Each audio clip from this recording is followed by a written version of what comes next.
Hi. അപ്പോൾ നമ്മളിന്ന് Eid special video ആണ് ചെയ്യുന്നത്. ബീഫ് നിർവാണ. നമ്മുടെ സുരേഷ് പിള്ള സാറിൻ്റെ ആവോലി തേങ്ങാപ്പാലിൽ പൊള്ളിച്ചതുണ്ടായിരുന്നു. അതിൽ നിന്ന് ഇൻസ്പയർഡ് ആയിട്ട് ബീഫ് വെച്ചിട്ട് ചെയ്യുകയാണ്. അപ്പോൾ തേങ്ങാപ്പാലിലാണ് ചെയ്തിരിക്കുന്നത്. സംഭവം സൂപ്പർ ടേസ്റ്റുള്ളൊരു ഐറ്റമാണ്. നമ്മൾ പുറത്ത് വെച്ചിട്ട് നല്ല ഗ്രാൻഡായിട്ട് ചെയ്യണം, പെരുന്നാളിനൊരു സ്പെഷ്യൽ എപ്പിസോഡ് ഇടണം എന്നൊക്കെ വിചാരിച്ചിട്ടാണ് ഇരുന്നത്. പക്ഷേ മഴ പെയ്യാൻ സാധ്യത ഉള്ളത് കൊണ്ട് നമ്മളിപ്പം ഷെഡിനകത്തോട്ട് മാറിയേക്കാണ്. അപ്പോൾ ഷെഡിനകത്ത് ഇതേ അടുപ്പൊക്കെ കൂട്ടി വെച്ചിട്ടുണ്ട്. മക്കളവിടെ കാണാൻ റെഡി ആയിട്ടിരിക്കുകയാണ്, വ്യൂവേഴ്സായിട്ട് ഇരിക്കുകയാണ്. അപ്പോൾ നമുക്ക് എങ്ങനെയാണ് ബീഫ് നിർവാണ ചെയ്തെടുക്കുന്നതെന്ന് നോക്കാം. ഇതെങ്ങനെയാണെന്ന് അറിയാം, വീഡിയോ ഫുള്ളായിട്ട് കാണുക. ആദ്യം നമുക്ക് ബീഫ് ഒന്ന് കുക്ക് ചെയ്തെടുക്കണം. അപ്പോൾ അത് കുക്കറിലാണ് നമ്മൾ വേവിച്ചെടുക്കാൻ പോകുന്നത്. അത് പുറത്ത് വെച്ച് ചെയ്താൽ ശരിയാവത്തില്ല, അതുകൊണ്ട് ഞാൻ അകത്ത് വെച്ചിട്ടാണ് ചെയ്യുന്നത്. അപ്പോൾ 1/2 കിലോ ബീഫ് എടുത്തിട്ടുണ്ട്. ഇത് നമ്മൾ സാധാരണ മേടിക്കുമ്പോൾ അവർ കട്ട് ചെയ്തിട്ടാണ് തരുന്നത്. എങ്കിൽ പോലും നമ്മളത് ഒന്നും കൂടി ഒന്ന് ചെറുതാക്കി ഈ ഒരു അളവിന് കട്ട് ചെയ്തെടുക്കണം. നമ്മുടെ കറിക്ക് അങ്ങനെ ഇരിക്കുമ്പോഴാണ് നല്ലത്. വലിയ പീസ് ഇരിക്കുന്നതിനേക്കാളും ഇതുപോലെ ചെറിയ പീസാണ് നല്ലത്. അപ്പോൾ നമുക്കിതൊരു കുക്കറിലോട്ട് ഇട്ട് കൊടുക്കാം. ഇനി ഇതിലേക്ക് 2 ഏലക്കായ ഇട്ട് കൊടുക്കാം. പിന്നെ ഒരു ചെറിയ കഷ്ണം കറുകപ്പട്ട ഇട്ട് കൊടുക്കണം. പിന്നെ 1-2 ഗ്രാമ്പൂ ഇട്ട് കൊടുക്കാം. ഞാൻ 1 ഗ്രാമ്പൂ ഇട്ട് കൊടുക്കുന്നുള്ളൂ. നമ്മൾ പിന്നീട് ഗരം മസാല ചേർക്കും, എന്നാൽ ഈ ഒരു ഇറച്ചി വെന്ത് വരുമ്പോൾ ഒരു ഫ്ലേവർ കിട്ടാനാണ് ഇത് ചേർത്ത് കൊടുക്കുന്നത്. പിന്നെ ഒരു 1/4 ടീസ്പൂൺ മഞ്ഞൾപ്പൊടി, ഒരു 1/2 ടീസ്പൂൺ കുരുമുളക് പൊടി, പിന്നെ ഒരു 1/2 ടീസ്പൂൺ തന്നെ മുളക് പൊടിയും കൂടി ചേർത്തു. ഇനി കുറച്ച് ഉപ്പും കൂടി ഒഴിച്ചു കൊടുക്കാം. അപ്പോൾ ഞാൻ ഉപ്പിൻ്റെ വെള്ളമാണ് ഒഴിക്കുന്നത്, ഉപ്പ് പൊടിയല്ല. ഇനി ഇതെല്ലാം കൂടി നമ്മൾ സ്പൂൺ കൊണ്ട് ഇളക്കുന്നതിനേക്കാളും കൈ കൊണ്ട് തന്നെ നന്നായിട്ടൊന്ന് ഇളക്കിയെടുക്കണം. അപ്പോഴാണ് അതെല്ലാം ആ ഇറച്ചിയിലൊക്കെ നന്നായിട്ട് പിടിക്കുക. അപ്പോൾ കൈ കൊണ്ട് നല്ലതുപോലെ ഇളക്കി കൊടുക്കാം. ഇനി ഇത് അടച്ച് വെച്ചിട്ട് വെള്ളമൊന്നും ഒഴിക്കേണ്ട, കാരണം നമ്മൾ കട്ട് ചെയ്ത് മേടിച്ചുകൊണ്ടൊന്ന് അപ്പം തന്നെ ഉപയോഗിക്കുകയാണെങ്കിൽ വെള്ളം ഒഴിക്കേണ്ട. ഫ്രിഡ്ജിലൊക്കെ ഇരുന്നാണെങ്കിൽ കുറച്ച് വെള്ളം ഒഴിച്ചിട്ട് കുക്ക് ചെയ്തെടുക്കുക. അതൊരു 5-6 വിസിൽ കേൾപ്പിച്ചെടുത്തിട്ടുണ്ട് നമ്മൾ. അപ്പോൾ ഈ ഒരു രീതിക്കാണ് ഇരിക്കുന്നത്. അത്യാവശ്യം വെന്തിട്ടുണ്ട്. നമുക്ക് ഒരുപാടങ്ങ് വെന്ത് സോഫ്റ്റ് ആകുമൊന്നും വേണ്ട. അപ്പോൾ ഈ വെള്ളം ഇത്രയും കിടക്കുന്നത് നമുക്കത് വറ്റിച്ചെടുക്കണം. ആ ഒരു വെള്ളം ഒന്ന് വറ്റിച്ചെടുക്കണം. വെള്ളത്തോടെ അല്ല നമുക്ക് വേണ്ടത്. അപ്പോൾ നമ്മളത് വെച്ചിട്ട് ഒന്നും കൂടി വെച്ച് തുറന്ന് വെച്ച് തന്നെ വെള്ളം വറ്റിച്ചെടുത്തിട്ടുണ്ട്. ഈ ഒരു ബീഫ് വെന്ത് കിട്ടുന്ന സമയം കൊണ്ട് നമ്മൾ കുറച്ച് ചുമന്നുള്ളിയും ഇഞ്ചി വെളുത്തുള്ളിയും ഒക്കെ ഒന്ന് റെഡിയാക്കി എടുത്തിട്ടുണ്ട്. അതുപോലെ 1 മുറി തേങ്ങയുടെ കട്ടി തേങ്ങാപ്പാലും എടുത്ത് വെച്ചിട്ടുണ്ട്. അപ്പോൾ ഇനി ബാക്കി നമ്മൾ കുക്ക് ചെയ്യുന്നത് പുറത്താണ്. അപ്പോൾ നമുക്ക് പുറത്തോട്ട് പോകാം. ഇനി നെക്സ്റ്റ് നമുക്ക് ചെറുതായിട്ട് ഇതൊന്ന് റോസ്റ്റ് ചെയ്തെടുക്കണം, ഒരു ഫ്രൈ പോലെ ആക്കിയെടുക്കണം. നമുക്ക് ചീനച്ചട്ടി വെച്ച് കൊടുക്കാം. മീൻ ചെയ്യുമ്പോൾ നമ്മൾ മീൻ ആദ്യം മസാല പുരട്ടി ഫ്രൈ ചെയ്തിട്ട് തേങ്ങാപ്പാലിൽ പൊള്ളിച്ചെടുക്കുകയാണ് ചെയ്യുന്നത്. പക്ഷേ ബീഫ് ആകുമ്പോൾ കുറച്ച് കൂടുതൽ കുക്കിംഗ് ടൈം ഉള്ളതുകൊണ്ട് നമ്മൾ ആദ്യം അത് കുക്കറിലൊന്ന് വേവിച്ചെടുത്തിട്ട് പിന്നെ ഒന്ന് ഫ്രൈ ചെയ്തിട്ടാണ് ഇതിപ്പോൾ ചെയ്തെടുക്കാൻ പോകുന്നത്. അപ്പോൾ ആദ്യം നമ്മൾ ബീഫ് വേവിച്ച് വെച്ചിട്ടുണ്ട്. ഇനി നമുക്കതൊന്ന് ഫ്രൈ ചെയ്തെടുക്കാം. ചട്ടി അപ്പോൾ നന്നായിട്ട് ചൂടായിട്ടുണ്ട്. നമുക്ക് കുറച്ച് ഓയിൽ ഒഴിച്ചു കൊടുക്കാം. വെളിച്ചെണ്ണയാണ് ഒഴിച്ചു കൊടുക്കുന്നത്. വെളിച്ചെണ്ണയിൽ തന്നെ ചെയ്യുമ്പോഴാണ് അതിൻ്റെ ഒരു ടേസ്റ്റ്. അപ്പോൾ ശരിക്കും നമ്മൾ ചെയ്യുമ്പോൾ ഇതിന് മസാല ഇപ്പം ഉള്ളി, സവാള, ഇഞ്ചി, വെളുത്തുള്ളി ഒന്നും വഴറ്റി റോസ്റ്റ് പോലെ ആക്കിയിട്ട് ചെയ്യേണ്ട കാര്യമില്ല. ചുമ്മാ ബീഫ് ഇട്ടൊന്ന് ഫ്രൈ ചെയ്തിട്ട് ചെയ്താലും മതി. പക്ഷേ കുറച്ചും കൂടി ഒരു ഗ്രേവിക്ക് തിക്നെസ് ഉണ്ടാവാനും കുറച്ചുകൂടി ഒരു ടേസ്റ്റ് ഉണ്ടാവാനും വേണ്ടിയിട്ട് ഞാൻ കുറച്ച് ഉള്ളിയൊക്കെ ഒന്ന് വഴറ്റി കൊടുക്കുന്നുണ്ട്. അപ്പോൾ ഓയിൽ ചൂടായിട്ടുണ്ട്. ഞാനിവിടെ കുറച്ച് ഇഞ്ചി, വെളുത്തുള്ളി, ചെറിയ ഉള്ളിയൊക്കെ ചതച്ചെടുത്ത് വെച്ചിട്ടുണ്ട്. അപ്പോൾ 1/2 കിലോ ബീഫിനാണ് നമ്മൾ ചെയ്യുന്നത്. അതിനുള്ള അളവിനാണ് എടുത്തിരിക്കുന്നത്. ഒരു 1/2 കപ്പ് ചെറിയ ഉള്ളി ചതച്ചത് എടുത്തിട്ടുണ്ട്. ഒരു 8-10 വെളുത്തുള്ളി ചതച്ചതും ഒരു ചെറിയ കഷ്ണം ഇഞ്ചി ചതച്ചതും എടുത്തിട്ടുണ്ട്. നമുക്കിതൊന്ന് വഴറ്റിയെടുക്കാം. ആദ്യം ഇഞ്ചിയും വെളുത്തുള്ളി ഇതിലേക്ക് ഇട്ട് കൊടുക്കാം.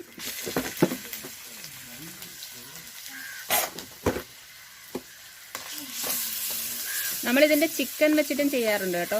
ഈ ബീഫ് അല്ലെങ്കിൽ മീൻ വെച്ചിട്ട് ചെയ്തത് ഷെഫ് പിള്ള സാറിൻ്റെ കണ്ടിട്ട് ഒരുപാട് പേര് ചെയ്തിട്ടുണ്ട്. ചിക്കൻ വെച്ചിട്ടുള്ള റെസിപ്പിയൊക്കെ ഇട്ടിട്ടുണ്ട്. അപ്പോൾ ബീഫ് വെച്ചിട്ട് കുറച്ച് വെറൈറ്റി ആയിട്ടൊന്ന് ചെയ്യാമെന്ന് കരുതിയിട്ടാണ് ഞാനും ഇത് ചെയ്തത്. ഇപ്പോൾ ഓയിൽ കുറവാണെന്ന് തോന്നുന്നു. നോൺ സ്റ്റിക്കിലൊക്കെ ചെയ്യുന്നത് പോലെ അല്ലല്ലോ. അപ്പോൾ കുറച്ചുകൂടി ഒന്ന് ഓയിൽ ഒഴിച്ചു കൊടുക്കാം.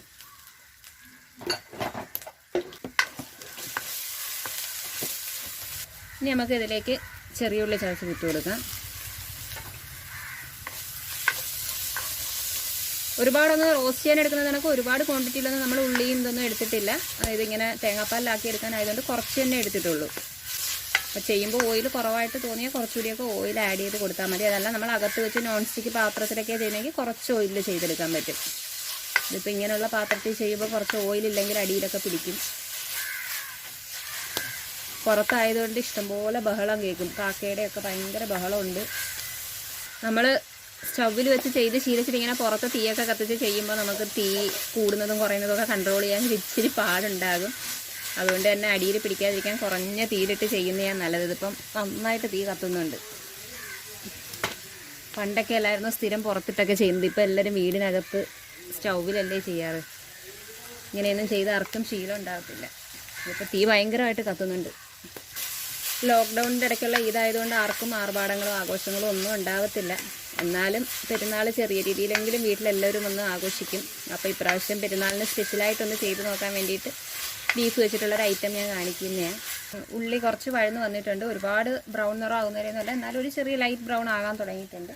ഇനി നമുക്കിതിലേക്ക് കുറച്ച് മസാലപ്പൊടി ഇട്ട് കൊടുക്കാം. അപ്പോൾ നമ്മൾ ഓൾറെഡി മസാല ഇട്ടിട്ടുണ്ടായിരുന്നു. നമ്മൾ ബീഫ് കുക്ക് ചെയ്യുന്ന സമയത്ത് മസാല ഇട്ടിട്ടുണ്ടായിരുന്നു. എന്നാലും കുറച്ചും കൂടി ഇതിലേക്ക് ആഡ് ചെയ്ത് കൊടുക്കുകയാണ്. തീ നന്നായിട്ട് കത്തുന്നുണ്ട്. ഇപ്പോൾ തീ ഒന്ന് കുറച്ചിട്ടിട്ടില്ലെങ്കിൽ മസാല കരിഞ്ഞു പോകും. കുറച്ച് മഞ്ഞൾപ്പൊടി ഇട്ട് കൊടുക്കാം. ഒരു 1/2 ടേബിൾ സ്പൂൺ മല്ലിപ്പൊടി ചേർത്ത് കൊടുക്കാം. ഈ ഒരു രീതിയിൽ ചെയ്യുമ്പോൾ നമ്മൾ സ്പൈസസ് കുറച്ചേ ഉപയോഗിക്കുന്നുള്ളൂ. മസാലപ്പൊടികളൊക്കെ കുറച്ചേ ഉപയോഗിക്കുന്നുള്ളൂ. അധികം എരിവില്ലാത്ത ടൈപ്പ് കറിയാണ്. പിന്നെ എരിവിന് നമ്മൾ പച്ചമുളകും കൂടി ഇടുന്നുണ്ട്. അപ്പം മുളക് പൊടിയും ഒരു 1/2 ടേബിൾ സ്പൂൺ ഇട്ട് കൊടുക്കുക. നമ്മൾ നേരത്തെ കുരുമുളക് ഇട്ടാണ് കുക്ക് ചെയ്തത്. അതുകൊണ്ട് ഇനിയിപ്പോൾ കുരുമുളക് ഇടുന്നില്ല. ലാസ്റ്റ് നമുക്ക് തേങ്ങാപ്പാലിലേക്ക് വേണമെങ്കിൽ കുരുമുളക് ഇട്ട് കൊടുക്കാം. പിന്നെ വേണ്ടത് കുറച്ച് ഗരം മസാലയാണ്. നമ്മൾ ബീഫ് വേവിച്ചപ്പോൾ അതിനകത്ത് കുറച്ച് പട്ടയും ഗ്രാമ്പും ഇലക്കൊക്കെ ഇട്ടിട്ടാണ് വേവിച്ചത്. എന്നാലും ഇതിലേക്ക് ഒരു 1/2 ടീസ്പൂൺ ഗരം മസാലയും കൂടി ചേർത്ത് കൊടുക്കുന്നുണ്ട്. ഇനി ഇതെല്ലാം കൂടി ഒന്ന് മൂപ്പിച്ചെടുക്കാം. മസാല ഇട്ടതെല്ലാം കൂടി ഒന്ന്. അപ്പോൾ തീ കൂടിയിരുന്ന ആ മസാല കരിഞ്ഞു പോകും. അതുകൊണ്ടാണ് ഞാൻ തീ ഒന്ന് കുറച്ച് വെച്ചത്. മസാലപ്പൊടികളൊന്ന് റോസ്റ്റ് ആവണം.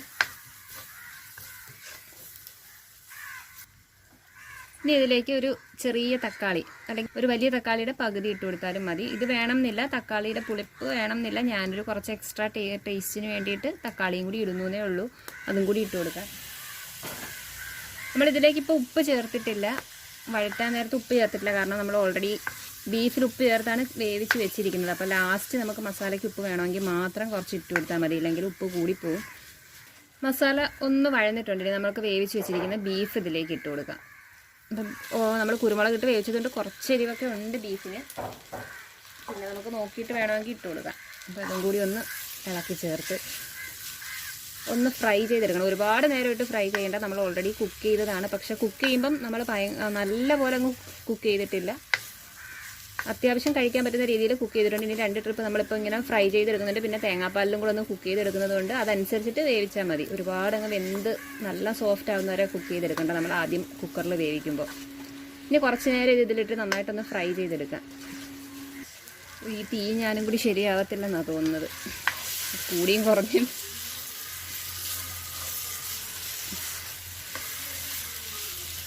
ശീലമില്ലാത്തവർക്ക് വലിയ പാടാട്ടോ ഇങ്ങനെ പുറത്തൊക്കെ ഇട്ട് ചെയ്യുന്നത്. ശീലം ഉള്ളവർക്കാകുമ്പോൾ കുഴപ്പമില്ല. പിന്നെ ഇങ്ങനെയൊക്കെ ചെയ്യുന്ന ഒരു രസമാണ്. വല്ലപ്പോഴും അല്ലേ നമ്മളിങ്ങനെയൊക്കെ ചെയ്യുക. എന്നും ചെയ്യുന്നതിൽ നിന്ന് വ്യത്യാസമായിട്ട് എന്തെങ്കിലുമൊക്കെ ചെയ്യുമ്പോഴല്ലേ ഒരു രസമുള്ളൂ. ആ വെളിച്ചെണ്ണയിൽ കിടന്ന മസാലയിൽ ഇങ്ങനെ ബീഫ് നന്നായിട്ട് ഫ്രൈ ആയിക്കൊണ്ടിരിക്കുക. അപ്പോൾ ഒരുപാട് ഹാർഡായിട്ട് ഫ്രൈ ആക്കണ്ട. ഒരു പകുതി മുക്കാൽ ഭാഗത്തോളം ഒന്ന് ഫ്രൈ ആക്കിയാൽ മതി. ഒരുപാട് ഹാർഡായി പോകണ്ട. റോസ്റ്റ് പോലെ കുഴഞ്ഞിരിക്കുന്ന പരുവല്ല, എന്നാൽ അത്ര ഫ്രൈ ആയ പരുവല്ല. അതിൻ്റെ രണ്ടിൻ്റെയും ഇടയിൽ നിൽക്കുന്ന ഒരു പരുവത്തിന് വേണം ആക്കിയെടുക്കുന്നത്. അങ്ങനെ നമ്മുടെ ബീഫ് ഒരു 5-10 മിനിറ്റ് നമ്മൾ ഫ്രൈ ചെയ്തെടുത്തിട്ടുണ്ട്. ഇനി നമുക്ക് ഇതെടുത്തിട്ട് മൺചട്ടി വെച്ച് കൊടുക്കണം. അപ്പോൾ ഇത് നമുക്ക് അടുപ്പിൽ നിന്ന് ഇറക്കി മാറ്റാം. അപ്പോൾ ഒരു തുണിയോ എന്തെങ്കിലും എടുത്ത് മാറ്റുന്ന കേട്ടോ നല്ലത്. കൈ പൊള്ളാതെ സൂക്ഷിക്കണം. ഇത് നമ്മളെടുത്ത് മാറ്റുകയാണ്. ഇനി നമുക്ക് മൺചട്ടി വെച്ച് കൊടുക്കാം. ഇതിനകത്താണ് നമ്മൾ തേങ്ങാപ്പാൽ ഒഴിച്ച് പൊള്ളിക്കാൻ പോകുന്നത്. അപ്പോൾ ഇതിന് ആദ്യം മൺചട്ടി വെച്ചിട്ട് തീ ഒന്ന് കുറച്ചിടാം. ഇല വെച്ച് കൊടുക്കണം. അപ്പോൾ ഇല എടുക്കട്ടെ. ഇതിനകത്തോട്ട് നമുക്ക് ഇല വെച്ച് കൊടുക്കണം. അപ്പോൾ ഇതിൽ വെക്കാനുള്ള ഇലയുടെ പരുവത്തിന് നമുക്ക് അതൊന്ന് കട്ട് ചെയ്തെടുക്കാം.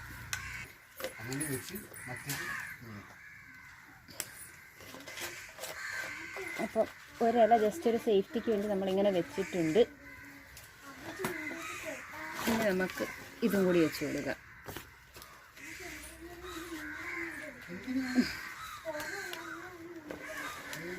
ഇല കീറാതിരിക്കാൻ നമ്മളൊന്ന് വാട്ടി കൊടുത്തിട്ടുണ്ട് കേട്ടോ.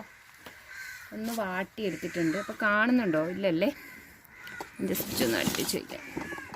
ചട്ടിക്കകം കാണാൻ. ക്യാമറ ചൂടാകും, ഒരു ലൈറ്റ് കുറവടെ. അപ്പോൾ നമ്മൾ ഇല വെച്ച് കൊടുത്തിട്ടുണ്ട്. ഇനി ഈ ഇലയിലോട്ട് നമുക്ക് കുറച്ച് വെളിച്ചെണ്ണ ഒഴിച്ചു കൊടുക്കണം. അപ്പോൾ വെളിച്ചെണ്ണ ഒഴിച്ചിട്ടുണ്ട്. ഇനി കുറച്ച് കറിവേപ്പില ഇട്ട് കൊടുക്കാം കേട്ടോ. ബാക്കി നമുക്ക് പിന്നെ ഇട്ട് കൊടുക്കാം. അപ്പോൾ വെളിച്ചെണ്ണ കുറച്ചുകൂടി വേണമെന്നുണ്ടെങ്കിൽ ഒഴിച്ചു കൊടുക്കാം. ഞാൻ കുറച്ചേ ഒഴിച്ചിട്ടുള്ളൂ. ഇനി നമുക്ക് ഇതിലേക്ക് നമ്മൾ റെഡിയാക്കി വെച്ചിരിക്കുന്ന നമ്മുടെ ബീഫിൻ്റെ മസാല, നമ്മൾ ഫ്രൈ ചെയ്ത് വെച്ചിട്ടുള്ള മസാല ഇതിലേക്ക് ഇട്ട് കൊടുക്കാം. അപ്പോൾ അതൊന്ന് നിരത്തി വെച്ച് കൊടുക്കണം.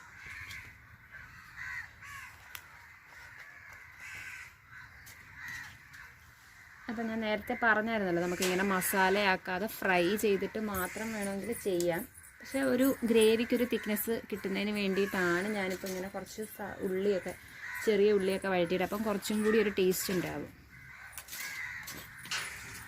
അപ്പോൾ ഇത് നമ്മൾ ഈ രീതി ചെയ്യുന്നത് നമുക്ക് വെള്ളയപ്പത്തിൻ്റെ കൂടെയും പാലപ്പത്തിൻ്റെ കൂടെ അതുപോലെ പത്തിരിയുടെ കൂടെയൊക്കെ കഴിക്കാൻ നല്ല സൂപ്പർ കോമ്പിനേഷനാണ്. ഞാനിപ്പോൾ ഇത് പത്തിരിയുടെ കൂടെ കഴിക്കാനാണ് ഇതിപ്പോൾ ഉണ്ടാക്കുന്നത്. നമ്മളിത് മസാല ഒന്ന് നിരത്തി കൊടുത്തിട്ടുണ്ട്. ഇനി ഇതിലേക്ക് നമുക്ക് തേങ്ങാപ്പാൽ, അപ്പോൾ നല്ല തിക്കായിട്ടുള്ള തേങ്ങാപ്പാൽ വേണം ഒഴിച്ചു കൊടുക്കാൻ. ആ തേങ്ങാപ്പാലിൽ കിടന്നോണം ഇതിന് ബാക്കിയൊന്ന് നമുക്ക് നല്ല ഗ്രേവിയായി കിട്ടാൻ. വേറെ വെള്ളമൊന്നും നമ്മൾ ചേർക്കുന്നില്ല. തേങ്ങാപ്പാൽ ഇത് കവർ ചെയ്യാൻ. അപ്പം ആ ഒരു എത്ര ഗ്രേവി വേണോ അതനുസരിച്ചിട്ട് തേങ്ങാപ്പാൽ ഒഴിച്ചു കൊടുക്കാം. നമുക്ക് ആ ഒരു ബീഫ് മുങ്ങുന്ന അളവിന് തേങ്ങാപ്പാൽ ഒഴിച്ചു കൊടുക്കാം.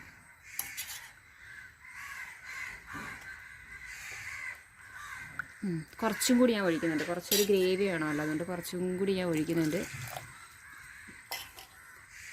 ഇനി നമുക്കിതിലേക്ക് പച്ചമുളക്, ഞാൻ പറഞ്ഞല്ലോ നമ്മൾ എരിവിന് ഇനി വേറെ ഒന്നുമില്ല, അപ്പം പച്ചമുളക് കീറിയതിട്ട് കൊടുക്കാം. പിന്നെ കുറച്ച് ഇഞ്ചി നമ്മൾ ചെറുതായിട്ടിങ്ങനെ അരിഞ്ഞെടുത്തത് അതിട്ട് കൊടുക്കാം. പിന്നെ കുറച്ച് കാഷ്യൂ നട്ട്സ് ഇട്ട് കൊടുക്കാം. തേങ്ങാക്കൊത്ത് ഇടേണ്ട കാര്യമില്ല, കാരണം നമ്മൾ തേങ്ങാപ്പാലിലാണല്ലോ വേവിക്കുന്നത്. ഇല്ലാന്നുണ്ടെങ്കിൽ തേങ്ങാക്കൊത്തും കൂടി ഇട്ട് കൊടുക്കാമായിരുന്നു. നമ്മൾ ആദ്യം കുറച്ച് കറിവേപ്പില ഇട്ടു, എന്നാലും നമ്മൾ മസാലയൊന്നും ചെയ്യുമ്പോൾ കറിവേപ്പില ഇട്ടില്ലല്ലോ, അതുകൊണ്ട് കുറച്ചും കൂടി കറിവേപ്പില അതിലേക്ക് ഇട്ട് കൊടുക്കാം. ഒരു കറിവേപ്പിലയുടെയൊക്കെ മണവും ഇഞ്ചിയുടെ മണവും എല്ലാം കൂടി അതിലേക്ക് അങ്ങ് ഇറങ്ങണം. ഇനി കുറച്ച് കുരുമുളക് പൊടി, അത് ജസ്റ്റ് ഇങ്ങനെ കൈകൊണ്ടൊന്നിങ്ങനെ ഇട്ട് കൊടുത്താൽ മതി. കുറച്ച് കുരുമുളക് പൊടിയും കൂടി ഇട്ട് കൊടുക്കുന്നുണ്ട്. അപ്പോൾ എരിവൊന്ന് ചെക്ക് ചെയ്തോണം കേട്ടോ, എരിവ് കൂടി പോവാണ്ട് നോക്കണം. ഉപ്പ് ചെക്ക് ചെയ്തിട്ട് ഉപ്പ് കുറവുണ്ടെന്നുണ്ടെങ്കിൽ ഈ സമയത്ത് കുറച്ച് ഉപ്പും കൂടി ചേർത്ത് കൊടുക്കാം. അപ്പം ഞാൻ എന്തായാലും കുറച്ച് ഉപ്പും കൂടി ഇട്ട് കൊടുക്കുന്നുണ്ട്. ആ ഉപ്പും കൂടി കുറവുണ്ട്, നമ്മൾ മസാല ഉണ്ടാക്കിയപ്പോൾ ഉപ്പിട്ടില്ലായിരുന്നു, അതുകൊണ്ട്. അപ്പോൾ ഇത് ഇനി ഇങ്ങനെ ഇരുന്നിട്ട് വേണം നമുക്ക് റെഡിയായി കിട്ടാൻ. ഞാൻ ജസ്റ്റ് ഇതൊന്ന് കവർ ചെയ്ത് വെക്കുന്നുണ്ട്. എന്നിട്ട് വേണം തീ കത്തിച്ചു കൊടുക്കാം. അപ്പോൾ പുക ആയതുകൊണ്ട് ഞാൻ തീ ഒന്ന് കുറച്ചിട്ടതാണ്. ഇങ്ങനെ വെച്ചിട്ട് ഇനി തീ ഇട്ട് നമുക്കിത് നന്നായിട്ടൊന്ന് വേവിച്ചെടുക്കണം. ഒന്ന് ആ ഒരു തേങ്ങാപ്പാലൊക്കെ തിളച്ചിട്ട് ഇത് നന്നായിട്ടൊന്ന് കുറുകി വരണം. അപ്പോൾ ഗ്രേവിയുടെ തിക്നെസ് അനുസരിച്ചിട്ട് നമുക്ക് തേങ്ങാപ്പാൽ കുറച്ചുകൂടി കൂട്ടി കൊടുക്കുക, കുറച്ച് കൊടുക്കുകയൊക്കെ ചെയ്യാം. അപ്പോൾ ഞാനിത് എന്തായാലും ഒന്ന് തീ എത്തിച്ച് കൊടുക്കട്ടെ ഇനി. അപ്പോൾ ഇത് ഞാൻ ഒരു മൺചട്ടി കൊണ്ട് തന്നെ ഒന്ന് കവർ ചെയ്ത് കൊടുക്കുക, അതിൻ്റെ ഉള്ളിൽ നിന്ന് ഫ്ലേവർ ഒന്നും പുറത്ത് പോകാതെ ഇരിക്കുന്നതിന് വേണ്ടിയിട്ട്. അപ്പോൾ അങ്ങനെ ഇരുന്നതങ്ങ് റെഡിയായി കിട്ടണം. നമ്മുടെ വാഴയിലയുടെ ആ ഒരു മണവും തേങ്ങാപ്പാലും ഇഞ്ചിയും കുരുമുളകും എല്ലാം കൂടി ഒന്ന് പൊളിക്കും. അപ്പോൾ ഒരു 10-15 മിനിറ്റ് നമുക്ക് വെയിറ്റ് ചെയ്തൊന്ന് ആയി കിട്ടാൻ നോക്കാം. ഇടയ്ക്കൊന്ന് തുറന്ന് നോക്കാം ഗ്രേവിയുടെ കൺസിസ്റ്റൻസി എന്താണ് ഏതാണെന്നൊക്കെ നോക്കിയിട്ട് അതനുസരിച്ചിട്ട് നോക്കാം. അപ്പോൾ ടേസ്റ്റൊക്കെ ഒന്ന് ചെക്ക് ചെയ്തിട്ട് എരിവ് വേണമെന്നുണ്ടെങ്കിൽ കുരുമുളക് പൊടിയോ പച്ചമുളകോ ഒക്കെ ആഡ് ചെയ്ത് കൊടുക്കുക കേട്ടോ. അപ്പോൾ നമ്മുടെ ബീഫ് നിർവ്വാണം റെഡി ആയിട്ടുണ്ട്. ഷെഡിനകത്ത് ലൈറ്റ് കുറഞ്ഞതുകൊണ്ട് ഞാനെടുത്ത് വെളിയിലോട്ട് വെച്ചേക്കുകയാണ്. നമ്മൾ അടുപ്പിൽ നിന്ന് ഇറക്കിയിട്ടുണ്ട്. നല്ല അടിപൊളിയായിട്ട് വന്നിട്ടുണ്ട്. അപ്പോൾ കുറച്ചും കൂടി കുറുകി കിട്ടണം എന്നുണ്ടെങ്കിൽ കുറച്ച് നേരം കൂടി വെച്ചിരുന്നാൽ മതി. ഞാനിപ്പോൾ പത്തിരി തിന്നാനുള്ള പരുവത്തിനാണ് എടുത്തിട്ടുള്ളത്. അപ്പോൾ ദേ തിളച്ചുകൊണ്ടിരിക്കുക, എപ്പോഴും നല്ല ചൂടിൽ തിള വന്നുകൊണ്ടിരിക്കുകയാണ്. കറി നമുക്കൊന്ന് കോരി നോക്കാം. ദേ കണ്ട കാഷ്യൂ നട്ടും തേങ്ങാപ്പാലും പച്ചമുളകും എല്ലാം കൂടി നല്ല പൊളിച്ച് റെഡി ആയിട്ടുണ്ട്. ഇനി ഇത് കഴിച്ചാൽ മാത്രം മതി. ഞാൻ ഇതിൻ്റെ കൂടെ കഴിക്കാൻ അരിപ്പത്തിരി ഉണ്ടാക്കിയിട്ടുണ്ട്. അരിപ്പത്തിരി ഇവിടെ റെഡി ആയിട്ടുണ്ട്. ഇനി നമ്മൾ സെർവ് ചെയ്യാൻ പോവുകയാണ്. നമ്മുടെ കുറച്ച് ഗ്രേവിയും ആ ഒരു പീസും നമ്മുടെ കാഷ്യൂ നട്ടും എല്ലാം കൂടി നമ്മൾ കോരി എടുത്തിട്ടുണ്ട്. അപ്പോൾ നമ്മുടെ ബീഫ് നിർവ്വാണവും അരിപ്പത്തിരി റെഡി ആയിട്ടുണ്ട്. ഇനി ഇത് കഴിച്ചാൽ മാത്രം മതി. അപ്പോൾ ഇത് കഴിച്ചിട്ട് എങ്ങനെയുണ്ടെന്ന് ഞാൻ പിന്നെ പറയാം. ഇപ്പോൾ നോമ്പാണ്, നോമ്പ് തുറക്കാൻ സമയമായി വരുന്നതേ ഉള്ളൂ. ഇപ്പോൾ നമ്മൾ നോമ്പ് തുറന്ന് കഴിഞ്ഞിട്ടുണ്ട്. ഇനി നമുക്കിതൊന്ന് ടേസ്റ്റ് ചെയ്ത് നോക്കാം. അപ്പോൾ നമ്മുടെ അരിപ്പത്തിരി ഇതിൽ നിന്ന് ഒരു ചെറിയ പീസ് അങ്ങോട്ട് മുറിച്ചെടുക്കണം. അപ്പോൾ നല്ല സോഫ്റ്റ് അരിപ്പത്തിരിയാണ്. അതിൽ നിന്നൊരു ചെറിയ പീസ് അങ്ങോട്ട് മുറിച്ചെടുത്തിട്ട് ഇതിൽ നിന്നൊരു കഷ്ണം ബീഫും പിന്നെ കുറച്ച് ചാറും നമ്മുടെ തേങ്ങാപ്പാൽ കുറുകിയ ചാറും അങ്ങോട്ട് എടുത്തിട്ട് ഒന്ന് കഴിച്ചു നോക്കാം. അടിപൊളി കേട്ടോ. അയവ എന്താ ഒരു രക്ഷയില്ലാത്ത സാധനമാണ്. കാരണം ആ കുരുമുളകിൻ്റെയും ഇഞ്ചിയുടെയൊക്കെ ഒരു ഫ്ലേവറും തേങ്ങാപ്പാലും എല്ലാം കൂടെ സംഭവം അടിച്ച് പൊളിച്ചിട്ടുണ്ട്. തീർച്ചയായിട്ടും നിങ്ങൾ ഈ പെരുന്നാളിൽ ഇത് ട്രൈ ചെയ്ത് നോക്കണം. ഉറപ്പായും ഇഷ്ടപ്പെടും. അപ്പോൾ എൻ്റെ ഇന്നത്തെ ഈ വീഡിയോ നിങ്ങൾക്ക് ഇഷ്ടമായെങ്കിൽ ലൈക്ക് ചെയ്യണം, ഫ്രണ്ട്സിനൊക്കെ ഷെയർ ചെയ്ത് കൊടുക്കണം, അഭിപ്രായങ്ങളൊക്കെ കമൻറ്റ് ചെയ്യണം. വേറൊരു വീഡിയോ ആയിട്ട് വീണ്ടും കാണാം. അതുവരെ bye bye and take care.